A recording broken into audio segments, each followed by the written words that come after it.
Well, I feel like we have one of the sweetest opportunities. Well, we all have the opportunities, so maybe that's a bad way to state it, but we have made the most of opportunities to travel the world and tell people about Jesus. That's the long and short of it. And the avenue in which we use oftentimes is speaking together. Sometimes it's separate. Oftentimes it's in a local church. I'm also a youth pastor when I'm not out traveling and speaking and having those kind of opportunities, because I'm big on discipleship. I love having the one-on-one opportunities with students and really investing into them in a way that you can't from a stage, from in front of thousands or hundreds, but be able to do some one-on-one kind of things. And so when the Lord brought us together, I was a youth pastor doing some speaking, and Molly was out speaking full-time.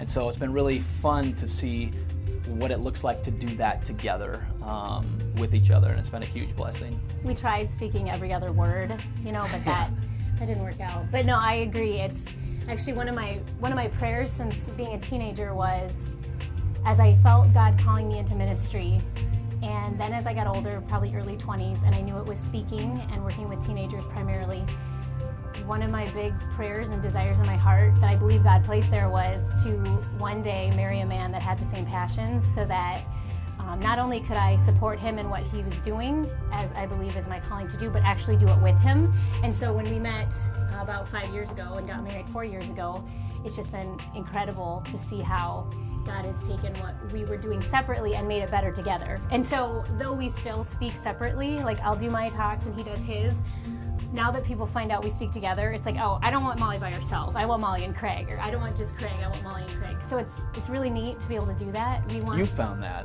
I haven't found that.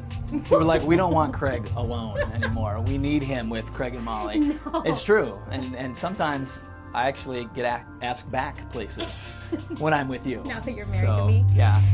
I kind of softened him up a little bit. I was a superhero before we met, and then when we got married, I became a sidekick. And so I've learned to take a back seat to my wife and the cheese balls and everything else. The cheese balls, yes, the cheese balls. But that's been good.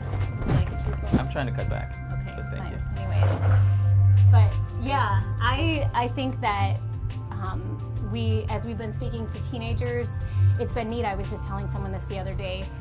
Our passion has been teenagers, but now that we're married and now that we have an 8-month-old daughter, 8 months tomorrow, we're kind of entering new stages of life. And so now we're able to also feel like we have some credibility to speak to people who are a little older, college students, and married people as well. Though we don't have a long track record, we thank God that it's been a good one.